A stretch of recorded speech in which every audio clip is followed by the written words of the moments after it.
उसके बाद आप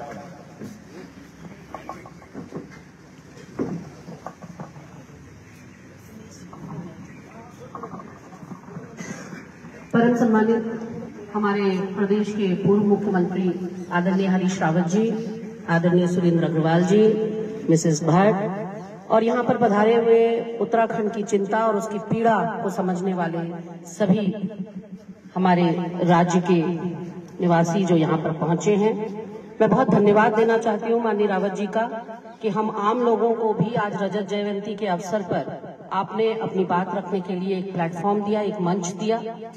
इस मौके पर मैं राज्य के शहीदों को भावपूर्ण स्मरण करना नहीं भूलूंगी, जिनकी कुर्बानियों और बलिदान से हमें राज्य प्राप्त हुआ है, और राज्य आंदोलनकारियों का, जिनके प्रतिनिधि के तौर पर यहाँ पर कई राज्य आंदोलनकारी आए हैं, जिसमें प्रमुखता से प्रदीप कुकरेती भाई और मोहन रावत जी इत्यादि दिख रहे हैं।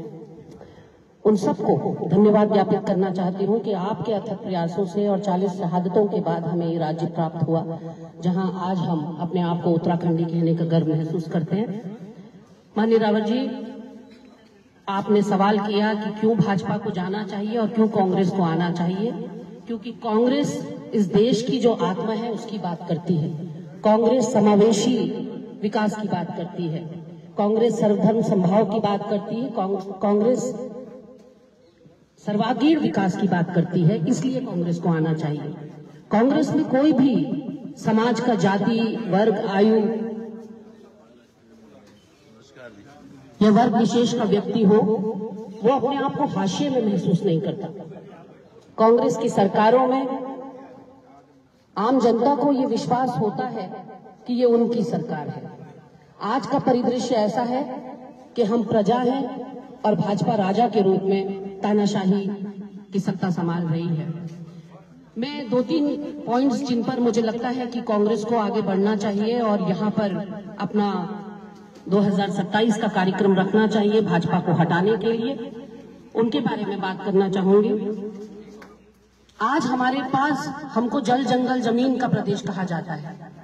जल बहुतायत में है, जिसका दोहन पड़ोसी राज्य कर रहे हैं। हमारे पास स्वच्छ पीने का पानी नहीं है। इन्होंने जल जीवन मिशन के तहत नल तो दिया लेकिन जल नहीं दिया, कुछ में तो टोंटियां भी नहीं है नलों में। तो ऐसे में अपने पानी पर, अपने संसाधन पर हमें अधिकार चाहिए। वहीं सबसे कहना चाहिए कि स्वच्छ हवा वाला प्रदेश हम अपने आप को कहते हैं, लेकिन घुटन है, बेरोजगारों में घुटन है। इस स्वच्छ हवा के बीच में भी बेरोजगारों में घुटन है। मैं सवाल सिर्फ यहाँ पर ये कर रही हूँ कि 1,70,00,000 की जो हमारी आबादी है, उसके लिए तो इनफ काम यहाँ उत्तराखंड में ही है। चाहे पर्यटन के क्षेत्र में हो, चाहे मेडिसिन के क्षेत्र में हो, चाहे वो सड़कें बनाने के क्षेत्र में हो, हमारे हर युवा के हाथ को काम मिल सकता है यदि स्थानीय युवा को प्राथमिकता दी जाए। उसी तर्ज पर जब आपकी सरकार थी 2017 तक, तो लगभग 50,000 करोड़ का बजट था। आज 8-9 सालों में बढ़कर वो बजट 1 लाख करोड़ का हो गया। वो 1 लाख करोड़ सालाना कहाँ जा रहा है, ये तो कम से कम हमें सरकार से पूछना चाहिए कि 1 लाख करोड़ का बजट है, इसकी खपत कहाँ कर रहे हो, इसको कहाँ खपा रहे हो। तो सवाल बड़ा ये उठता है कि हमारे पास सब कुछ होते हुए भी आज 25 सालों में हम अपने आप को अधूरा क्यों महसूस कर रहे हैं। उसका कारण है कि हमारे विकास में कहीं ना कहीं पहाड़ को या पहाड़ के व्यक्ति को केंद्र बिंदु में नहीं रखा गया।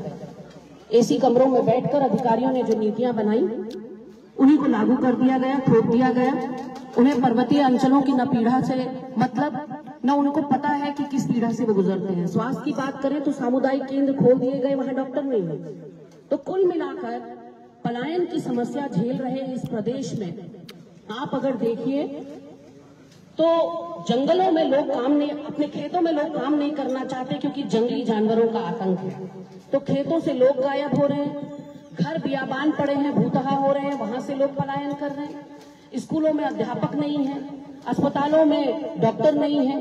तो आज हम कहाँ खड़े हैं 25 वर्षों में। हमें मूलभूत पहाड़ियों की जो प्रॉब्लम है, हमको उनको ये आश्वस्त करना होगा कि केंद्र में और राज्य में कांग्रेस की सरकार दोगे तो अग्निपथ योजना जैसी आत्मघाती योजना को हम निरस्त करेंगे। हमारा युवा उसका दंश झेल रहा है। तो अग्निवीर योजना को डिस्कार्ड करने की बात हमें प्रमुखता से करनी होगी। लोकायुक्त देने की और एक स्थायी राजधानी की बात जो आप लगातार कर रहे हैं गैरसैंण के रूप में, हमें स्थायी राजधानी की बात करनी होगी, क्योंकि ये शर्मनाक है, पूरे देश में हम अकेला राज्य है जिसके पास अपनी स्थायी राजधानी नहीं है। उसके अलावा एक सख्त भू कानून की इस समय बहुत ज्यादा जरूरत है और मांग है, उसकी बात हमको लोगों के बीच में जाकर करनी होगी। तो कुल मिलाकर अगर हम बात करें तो अगर जैसा कि संजय भाई ने भी कहा कि हमें जनता के मुद्दे जनता के बीच में उठाने होंगे, तभी वो हमारे साथ जुड़ाव महसूस करेंगे।